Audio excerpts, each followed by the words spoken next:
Hi, I'm E.G. Lewis and welcome back to my channel, and today I've got another tag video for you, and this is the Snob-O-Meter Book Tag, and it was created by Isaiah at That Reading Guy 28. And I was unofficially tagged by Jen at Literary Love 123, so thank you, Jen. I thought this sounded like a really interesting and fun tag to do, so I was just like, why not? So, this tag, this prompt. This tag has 12 prompts, and let's get started. So number one is, what is your definition of book snobbery? Kind of looking down on what other people are reading, and considering one's reading taste to be far above everybody else's. Or, the masses, however you want to interpret that. 2, is there a genre or type of book you would never consider reading? Such as, would you ever read a romance?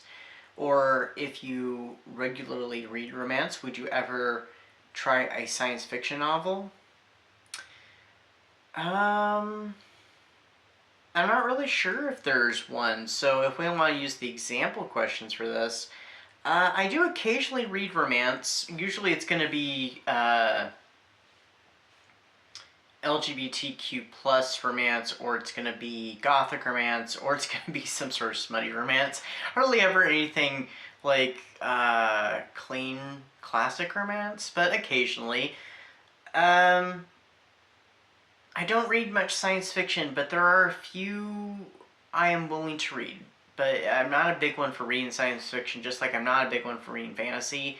But I'm willing to try a few of them, and there are a few I have in mind. So I'm not really sure if there's any genre I absolutely would not read. I don't know. If I change my answer, I'll come back to it. 3, does erotica count as literature? I would say, for the most part, yes, because,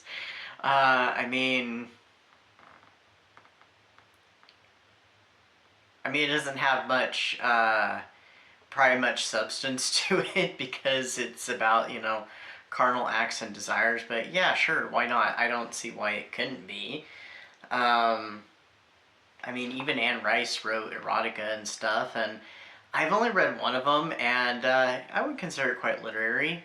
So it was definitely something, though.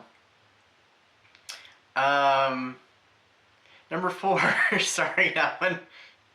Okay, got a hold of myself now.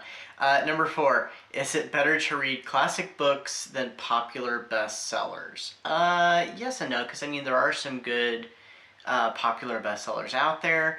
But I think it's also good to read the classics. That way you kind of have a little bit of a range, The classics aren't for everybody, and if we're gonna go that route, even some of the popular bestsellers aren't for everybody either, so I think it's, important to, have range. So that was number 4. Okay, number 5. Have you ever bragged about reading a classic in order to sound smart? No. No. 6. Do audiobooks count as reading? What about comic books or graphic novels? I say yes on all 3 accounts. Because, with audiobooks, you're still getting the information, you're still absorbing the story, you're still engaging yourself, exploring that world. You're just not, your eyes aren't training on the words on the page. And with comic books, they got words, they're books. So, yeah, I consider comic books, graphic novels, and audiobooks to, to be reading. Alright, 7. Have you ever looked down at someone for reading a popular fluff book, a book with little substance to it? For example, a self-help book or celebrity memoir? No, because they're reading. They're broadening their minds, and if it's self-help, then, they're trying to better themselves. And even when you're reading, I think you're bettering yourself anyway. And what was the celebrity book?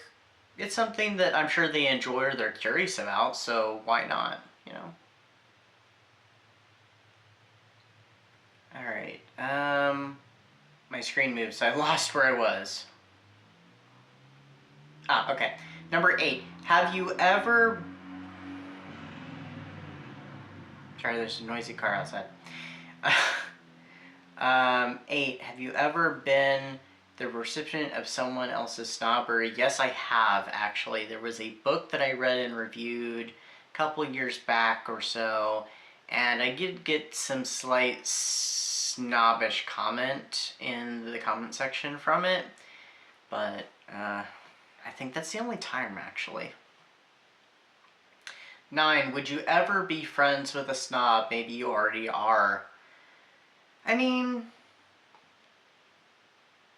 if they have some snobbery tendencies when it comes to reading, that's no reflection on the type of person they are. So yeah, I'd probably be, as long as they're a good person. But if they're kind of high and mighty about everything, then probably not. So, in regards to the reading, you know, as long as it's not about every single little thing and they just kind of look down at their nose at every single person, including myself, then no, not at all. 10. Are people who don't read less sophisticated than people who do? I would say no, not necessarily. Because, you know, reading is not what's going to make you sophisticated. I mean, it couldn't hurt. But there are other ways to get knowledge. Some people have trouble reading at times.